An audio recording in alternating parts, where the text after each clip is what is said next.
नमस्कार मंडळी, श्री स्वामी समर्थ. स्वागत आहे तुमची माझी या यूट्यूब चॅनलवरती. आजचा दिवस तुम्हाला खूप छान सुखाच्या आनंदाच्या जाऊ हीच मी स्वामींच्या चरणी प्रार्थने करते आणि आज या नवीन व्हिडिओला सुरुवात करते.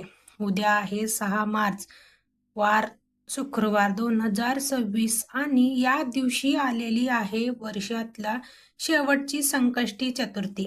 मराठी वर्षानुसार ही वर्षातला शेवटची चतुर्थी तिथी असणार आहे आणि लवकरच गुढीपाडव्यापासून नवीन वर्षाच्या सुरुवात होणार आहे. संकष्टी चतुर्थी हा आपल्या हिंदू धर्मातला अतिशय पवित्र आणि महत्त्वाचा दिवस आहे. हा दिवस विशेष गणेश यांना समर्पित आहे, म्हणजे गणपती बाप्पांना समर्पित आहे. संकष्टी या शब्दाचा अर्थ संकष्ट दूर करणार असा होत आहे, म्हणजे संकष्ट दूर करणारी अशी ही तिथी म्हणून या दिवस भगवान श्री गणेशाच्या पूजा केल्याने जीवनातला सर्व दुःख संकट अडचणी दूर होऊन दिसतात असे मानलं जातं. पंचांगानुसार फाल्गुन महिन्याच्या कृष्ण पक्षातली चतुर्थी तिथी ही 6 मार्च 2026 रोजी संध्याकाळी 7:53 सुरू होणार आहे आणि या तिथीच्या समाप्ती 7 मार्च 2026 रोजी संध्याकाळी 7:17 होणार आहे. आणि म्हणून उदय तिथीनुसार आपल्या चतुर्थीचा उपवास हा उद्या शुक्रवारी करायचा आहे. संकष्टी चतुर्थीचा उपवास रात्री चंद्रदर्शन आणि चंद्राला अर्घ्य दिल्यानंतरच सोडल्या जातं आणि म्हणून उद्या 6 मार्च रोजी चंद्रोदयाचा वेळ रात्री 9:12 असणार आहे. या वेळेस चंद्राच्या पूजा करून हे व्रत जो आहे तर ते सोडायचे आहे. जर आपण दिवसभर उपवास करून रात्री चंद्राच्या पूजा न करता तर ते व्रत सोडून दिला तर त्या व्रताच्या आपल्याला कोणतेही फळ जो आहे तर ते प्राप्त होत नाही. म्हणून चंद्राच्या पूजा करूनच तुम्हाला हे व्रत जो आहे तर ते सोडायचे आहे. गणपतीला विघ्नहर्ता म्हणजेच अडथळी दूर करणारा देव मानलं जातं. या दिवशी गणेशाच्या पूजा केल्याने घरात शांती, सुख आणि समृद्धी येत असतं. सर्व संकटापासून मुक्त मिळतो. धार्मिक दृष्टीने हा दिवस अतिशय महत्त्वाचा असल्यामुळे या दिवशी गणेश बाप्पाच्या पूजासोबतच आणि व्रतासोबतच तुम्ही काही प्रभावी उपाय सेवा सुद्धा केला जातात. आज या व्हिडिओमध्ये मी तुम्हाला एक अतिशय प्रभावी असं उपाय सांगणार आहे. उद्या तुम्ही चतुर्थीचा उपवास केला नाही तरी चालेल, पण सकाळी उंबरवट्याच्या घरावर ठेवा. ही एक वस्तू 7 पिढ्यांच्या दारिद्र्य नष्ट होऊन घरातली सर्व समस्या, अडचणी, अडथळा दूर होतील. घरात पैसे येईल आणि घराच्या, मुलाच्या, पतीच्या अगदी भरभरून प्रगती होईल. तर अशी कोणती वस्तू आहे जे तुम्हाला घरच्या उंबरवट्यावर ठेवायचे आहे, ते हा उपाय कोणत्या वेळेत करायचा आहे याच्याबद्दल संपूर्ण माहिती या व्हिडिओमध्ये मी तुमच्यासोबत शेअर करणार आहे. यामुळे तुम्ही हा व्हिडिओ स्किप न करता शेवटपर्यंत नक्की पहा. चॅनलवर नवीन असेल तर सबस्क्राईब करा आणि तसेच माहितीपूर्वक नवीन व्हिडिओ पाहण्यासाठी बेल आयकॉनलाही प्रेस करा, म्हणजे जेव्हा कधी मी नवीन व्हिडिओ अपलोड करेल त्याच्या नोटिफिकेशन सर्वात अगोदर तुम्हाला भेटेल आणि तुम्ही एक पण व्हिडिओ मिस करणार नाही.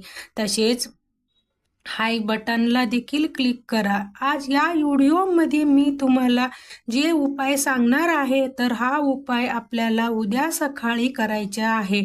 दुपारी 12 वाजेच्या अगोदर आपल्याला ही एक वस्तू मी तुम्हाला सांगणार आहे तर ते घरच्या उंबरवट्यावर ठेवायचे आहे. मराठी वर्षातला फाल्गुन महिना सुरू आहे आणि अवघ्या काही दिवसांनी मराठी वर्षाच्या समाप्ती होऊन नवीन वर्षाचा प्रारंभ होईल. येणाऱ्या नवीन वर्षाच्या आपल्या सर्व स्वप्न पूर्ण व्हावे, इच्छा मनोकामना पूर्ण व्हावे, आपल्या कुटुंबाच्या भरभराट व्हावे, यासाठी आपल्याला हा जी उपाय आहे तर ते करायचे आहे. प्रथमेश गणपती बाप्पा हा सुखकर्ता आणि दुःखहर्ता आहेत. संकटातून मार्ग दाखवणारा आणि अपार कृपा करणारे बाप्पा भाविकांच्या भाग्याला धावून येणारे आहे. गणपती बाप्पाच्या श्वासात भक्ती लाभण्यासाठी काही उपाय जर आपण केलं तर ते खूप जास्ती प्रभावी ठरत असतं. गणेश व्रतामध्ये चतुर्थीच्या व्रत सर्वांच्या आणि सर्वश्रेष्ठ मानलं जातं आणि म्हणून हा दिवस देखील सर्वश्रेष्ठ मानलं जातं. या दिवशी गणेशाच्या तत्व हे पृथ्वीवरती 1000 पटीने कार्य करत असतो. श्री गणेश स्वतः आपल्या भक्तांचा आशीर्वाद घेण्यासाठी पृथ्वीवरती येत असतात आणि म्हणून आपण या दिवशी जे आहे काही उपाय करतो तर ते उपायाचं आपल्याला गणपती बाप्पा शीघ्र फळ देत असतात. आणि आपल्या वास्तुशास्त्रामध्ये घरच्या उंबरवट्याला विशेष महत्त्व आहे. उंबरवटा हा घरच्या प्रतीक आहे. आपल्या घराच्या नेहमी संरक्षण आपल्या कुटुंबाच्या संरक्षण हवे असेल तर कुठलेही अदृश्य शक्ती आपल्या घरात प्रवेश करू नये, यासाठी उंबरवटा हा खूप महत्त्वाचा मानला जातो. आणि तर हा उंबरवट्यावरती आपण काही प्रभावी उपाय केला तर त्यामध्ये जी देवी शक्ती असते किंवा जी काही सकारात्मक ऊर्जा असतं तर ती खूप जास्ती प्रमाणामध्ये जागृत होत असते आणि यामुळेच आपल्या कुटुंबाच्या भरभरून प्रगती व्हायला सुरुवात होतं. कारण शास्त्रानुसार घरच्या दाराच्या उंबर हा जर मजबूत असेल तर कोणीही कुटुंबात मतभेद निर्माण करू शकत नाही किंवा शास्त्र हा सुद्धा आपल्याला घराच्या प्रवेश करू शकत नाही. इतकं महत्त्व आपल्या शास्त्रामध्ये उंबरवट्याला दिला गेला आहे आणि त्याच्या उंबरवट्याच्या व्यक्तीच्या जीवनावरती खूप जास्ती प्रभावी पडत असतं. आणि म्हणून वास्तुशास्त्र अनुसार आणि ज्योतिषशास्त्र अनुसार उंबरवट्यावरती काही प्रभावी उपाय केल्याने व्यक्तीच्या प्रगतीचे मार्ग हे मोकळी होतात, व्यक्तीच्या जीवनातला सकारात्मक लाभ होतो आणि देवी लक्ष्मीच्या अपार प्राप्ती होतो. घरच्या लक्ष्मी कायमस्वरूपी वास्तव करू लागते. आणि म्हणूनच तर आपल्या घरामध्ये काही समस्या अडचणी अडथळ सुरू असतील, मुलांची प्रगती होत नाही, मुलांच्या प्रगतीमध्ये अडथळ येत असतील, मुला खूप हट्टीपण करत आहे किंवा आपल्या घराची प्रगती होत नाही, घरामध्ये पैसे टिकत नाही, सतत पैशाच्या आर्थिक अडचणी येत असतील, जिथे तुम्ही 5 रुपये कमवताय तिथे तुमची 50 रुपये खर्च होत असतील, म्हणजे घरात जास्ती प्रमाणामध्ये पैसे खर्च होत असेल किंवा घरामध्ये सतत वादविवाद कलश भांडण होत असतील आणि याच्या वाईट परिणाम हा कुटुंबावरती होत असेल किंवा तुमच्या एखादी छोटी मोठी उद्योग व्यवसाय आहे ते व्यवस्थित चालत नाही, यामध्ये काही समस्या येत असतील, आपल्या कुटुंबामध्ये कोणतेही शुभ कार्य हे निर्विघ्नपणे पार पडत नसेल तर तुम्ही हा जे उपाय मी सांगणार आहे तर हा उद्या तुम्हाला वर्षातला चतुर्थीला आवर्जून करायचं आहे. उपाय करण्यासाठी तुम्हाला उद्या सकाळी लवकर उठायचे आहे, स्वच्छ स्नान करायचे आहे. स्नान करताना आंघोळीच्या पाण्यामध्ये तुम्हाला थोडासा लाल चंदन जे असतं ना ते टाकायचे आहे, थोडीशी हळद टाकायची आहे. यामुळे आपल्यामध्ये असणारे नकारात्मक वाईट शक्ती जी आहे तर ती नष्ट होतं आणि आपल्यामध्ये एक सकारात्मक ऊर्जा जी आहे तर ती निर्माण होतो. यानंतर स्वच्छ कपडे परिधान करून सर्वप्रथम आपल्या देवघरातला देवाच्या विधिवत पूजा करून घ्यायची आहे. गणपती बाप्पांच्या मूर्ती असेल तर मूर्तीवरती तुम्हाला अभिषेक करायचा आहे. शुद्ध पाण्याने केलं तरी चालेल किंवा पंचामृताने केलं तरी चालेल. जल शुद्ध पाळणे अभिषेक करणार असेल तर अभिषेक करत असताना तुम्हाला गणपती अथर्व शीर्षमाचे पठण करायचे आहे आणि हे अभिषेक केलं तीर्थ जो आहे तर ते तुम्हाला मुलांना प्यायला द्यायचे आहे आणि बाकीच्या तीर्थ जे पिण्याच्या पाण्यामध्ये तुम्हाला टाकायचे आहे, कारण ते शुद्ध सिद्ध झालेली असतो. त्यामध्ये एक देवी शक्ती असते आणि गणपती बाप्पा जे असतात ना ते ज्ञानाच्या देवता असतात ना. आपण हे तीर्थ आपल्या मुलांना देतो तेव्हा मुलांच्या हट्टपणी ताटपणा चिडचिडपणा हा कमी होतो आणि मुलाच्या प्रगती व्हायला सुरुवात होतं आणि अभ्यासामध्ये यश मिळू लागतं. म्हणून मुलांच्या हे जे तीर्थ नक्की पाजा. पंचामृताने अभिषेक केलं तर थोडासा तीर्थ तुम्हाला मुलांना नक्की पाजवायचे आहे आणि बाकीचे तीर्थ जे आहे ते तुळशी सोडून कोणतेही झाडाला घालू शकतं. यानंतर गणपती बाप्पांना हळद कुंकू अक्षदा चंदन तुम्हाला लावायचे आहे. जास्वंदीचे फूल अर्पण करायचे आहे. दुर्वा असेल तर अर्पण करायचे आहे. गुळ खोबऱ्याच्या नैवेद्य अर्पण करायचे आहे. धूप दीप अगरबत्ती लावून घरातली वातावरण हे तुम्हाला प्रसन्न करायचे आहे आणि यानंतर तुम्हाला हा जो उपाय आहे तर ते उंबरवट्यावरती करायचे आहे. सर्वप्रथम तुम्हाला काय करायचे आहे, एक दिवा प्रज्वलित करायचे आहे. दिवा हा तुम्ही कोणतेही धातूच्या घेऊ शकता, मातीच्या घेतला तरी चालेल. दिव्यामध्ये तुम्हाला तूप घालायचे आहे. तूप नसेल तर तेल घातलं तरीही चालेल. दुहेरी कापूसाच्या वात करून त्या दिवेमध्ये लावायचे आहे. एक प्लेटमध्ये थोडासा तांदूळ ठेवायचे आहे.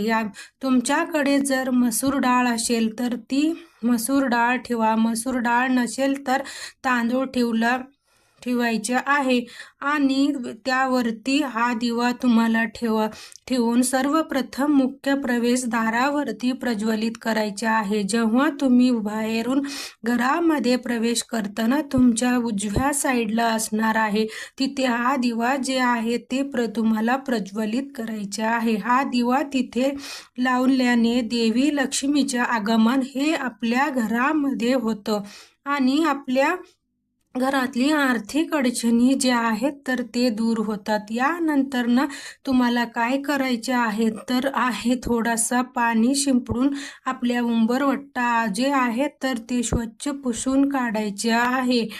यानंतर एक वाटीमध्ये तुम्हाला थोडीशी हळद घ्यायची आहे, थोडीशी लाल चंदन घ्यायचे आहे. यामध्ये तुम्हाला गोमूत्र टाकायचे आहे, थोडासा गंगाजल टाकायचे आहे, थोडासा गुलाबजल टाकायचे आहे. जेवढा वस्तू तुमच्याकडे असतील तेवढा वस्तू तुम्हाला यामध्ये टाकायचे आहे आणि ह्याच्या पेस्ट बनवून आपल्या जी प्रकार उंबरवट्याच्या हळदीचे लेपन करतो त्या पद्धतीने तुम्हाला उंबरवट्यावरती लेपन करून घ्यायचे आहे. उंबरवट्टा जी आहे तर ते आपल्याला सारवून घ्यायचे आहे. यानंतर काय करायचे आहे, आपल्याला पांढऱ्या रंगाच्या रांगोळी घालायच्या आहे आणि आपल्या उंबरवट्टा दोन्ही बाजून तुम्हाला त्या पांढऱ्या रांगोळीने स्वास्तिक काढून घ्यायचे आहे. स्वास्तिक काढल्यानंतर त्या स्वास्तिकाच्या तुम्हाला हळदी कुंकू अक्षदा वाहून तुम्हाला पूजा करून घ्यायची आहे. स्वास्तिक काढताना नक्की चुकीच्या काढायच्या नाही. मधल्या 4 बिंदू आणि कडाच्या 4 लाईन असतात तर ते तुम्हाला आवर्जून घालायचे आहे. त्या स्वास्तिकाच्या मर्यादा असतात आणि याच्याशिवाय स्वास्तिक हे पूर्ण होत नाही. स्वास्तिक मंगल्याचे प्रतीक आहे, दारिद्र्य दूर करण्याच्या साधना मानलं जातं आणि म्हणूनच स्वास्तिक हे तुम्हाला व्यवस्थित काढायचे आहे, कारण हा स्वास्तिक मध्ये अनेक देवी देवतांसोबत श्री गणेश असतात, वास करत असतात. म्हणूनच कोणतीही पूजा असो किंवा शुभ कार्य असो तेव्हा स्वास्तिक काढून गणपती बाप्पांच्या पूजा केलं जातं आणि यानंतर ना त्या शुभ कार्याला सुरुवात केलं जातं. इतकं महत्त्व स्वास्तिकला दिलं जातं. आता स्वास्तिक तुम्ही काढल्यानंतर ना त्या स्वास्तिकाच्या मधोमध जिथे स्वास्तिकाच्या 4 लाईन एकत्र होतात तर ते मधल्या बिंदू जे असतात तर तिथे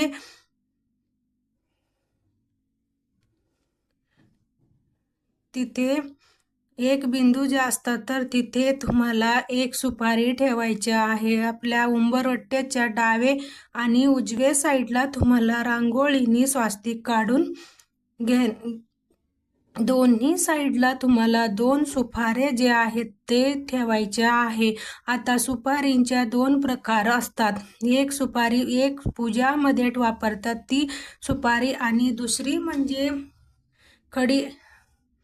खडियाच्या सुपारी. पूजाच्या सुपारी ही छोटी असतं तर तिथे सुपारी तुम्हाला तिथे स्वास्तिक वरती मधोमध ठेवायच्या आहे. यानंतर ना त्या स्वास्तिकाला हळद कुंकू अक्षदा तुम्हाला अर्पण करायचे आहे. फूल असतील तर ते सुद्धा तुम्हाला अर्पण करायचे आहे. यानंतर ना दोन्ही हात जोडून तुम्हाला माता लक्ष्मी श्री गणेशाच्या नामस्मरण करायचे आहे. सुपारी जी असतं तर ते गणपती बाप्पांच्या प्रतीक मानलं जातं आणि म्हणूनच आपण पूजामध्ये जेव्हा आपल्याकडे बाप्पांच्या मूर्ती किंवा फोटो नसेल तर तेव्हा आपण सुपारीलाच गणपती बाप्पांच्या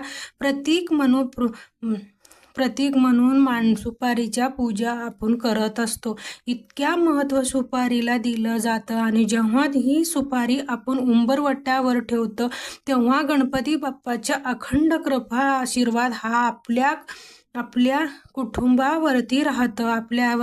आपल्यात असणारी सर्व संकट अडचणी अडथळी जे आहेत तर ते दूर होतात. तसेच या उपायाने देवी लक्ष्मी ही सुद्धा प्रसन्न होती आणि धनप्राप्ती होत असतो. आता हा सुपारी ठेवल्यानंतर ना दुसरी दिवशी काय करायचे तर दुसऱ्या दिवशी ही सुपारी तुम्हाला घ्यायच्या आहेत. लाल पिवळ्या रंगाच्या जे कलवा असतो तर ते तुम्हाला सुपारी वरून बांधायच्या आहे आणि ही सुपारी तुम्हाला गणपती बाप्पांच्या मंदिरात जाऊन अर्पण करून घ्यायचे आहे. तुमच्या घराजवळ जिथे कुठे गणपती बाप्पांच्या मंदिर असेल तिथे जाऊन तुम्हाला सुपारी जी आहे तर ते अर्पण करून घ्यायचे आहे. तर अशी पद्धतीने हा छोटीशी उपाय जे आहे तर ते आपल्याला उंबरवट्यावर करायचे आहे. आणि सगळ्यात महत्त्वाच्या गोष्टी म्हणजे जेव्हा या सुपारी तुम्ही उंबरवट्यावरती ठेवणार आहे तेव्हा तुम्हाला या स्वास्तिकाच्या मधोमध तुम्हाला थोडासा तांदूळ सुद्धा अर्पण करायचे आहे आणि तांदूळावरती ही सुपारी तुम्हाला ठेवायची आहे. डायरेक्ट रांगोळीवरती ही सुपारी तुम्ही ठेवू नका आणि जर तुम्हाला शक्य असेल तर ते स्वास्तिक तुम्ही रांगोळीऐवजी तांदूळाच्या स्वास्तिक काढलं तरी अतिशय उत्तम राहील. तांदूळाच्या स्वास्तिक तुम्हाला काढणे शक्य नसेल तर तुम्ही मग पांढऱ्याच रांगोळीच्या स्वास्तिक काढू शकता. यावरती हळदी कुंकू तुम्हाला अर्पण करायचे आहे. पूर्ण पांढरे रांगोळी ही आहे तर ती ठेवायची आहे आणि यानंतर स्वास्तिकाच्या मधोमध तुम्हाला थोडीशी तांदूळ ठेवून व त्यावरती सुपारी ठेवायची आहे. याच्याबरोबर तुम्हाला कुंकू आणि मुख्य प्रवेशद्वारावरती शुभ आणि लाभ असे नाव सुद्धा लिहायचे आहे. पहिला शुभ नाव काढायचे आहे, मध्ये स्वास्तिक काढायचे आणि नंतर स्वास्तिकावरच्या बाजूला तुम्हाला लाभ ह्या शब्द लिहायचे आहे. जे लाभ शब्द आहेत तर ते अतिशय शुभ मानलं जातं. शुभ म्हणजे काय? शुभ म्हणजे चांगल्या मंगल, पवित्र किंवा सकारात्मक गोष्टी, घरात सुख, शांती आणि चांगले कार्य होण्यासाठी शुभ हा शब्द वापरलं जातं. म्हणून शुभ लिहायचे आहे. आणि लाभ म्हणजे काय? लाभ म्हणजे फायदा, प्रगती किंवा यश, व्यवसाय, काम किंवा जीवनात भरभरून हवे यासाठी लाभ शब्द हे जे आहेत तर ते वापरलं जातं. आणि हिंदू परंपरेनुसार शुभ हा लाभ हे गणेश यांचा पुत्र मानला जातं असे असे कथामध्ये वर्णन केलं गेलं आहे. यामुळे घराच्या शुभ आणि लाभ राहावे अशी भावना व्यक्त केलं जातं. आणि म्हणूनच शुभ आणि लाभ राहावे अशी भावना व्यक्त केलं जातं. आणि म्हणूनच आपल्या मुख्य प्रवेशद्वारावरती शुभ आणि लाभ हा हे तर कुंकुवानी लिहायचे आहे. आणि याच्या सुद्धा तुम्हाला पूजा करायची आहे. याच्याबरोबर तुम्हाला ह्यांची सुद्धा उद्या गणपती अथर्व शिष्यामृत पठण जे आहे तर ते करायचे आहे. शक्य असेल तर 11 वेळी करा, शक्य नसेल तर 1 वेळी केलं तरी गणपती बाप्पाला संकटनाशक स्तोत्र आहे ते तुम्ही पठण करू शकता. किंवा ओम गणपते हे या बाप्पाच्या महामंत्र जप केलं तरी सुद्धा चालेल. परंतु ह्या काही सेवा होईल ते सेवा आपल्याला करायची आहे. तर ही अत्यंत महत्त्वाच्या मला तुमच्यापर्यंत माहिती तुमच्यापर्यंत शेअर करायचं होतं. व्हिडिओ आवडला तर लाईक करा,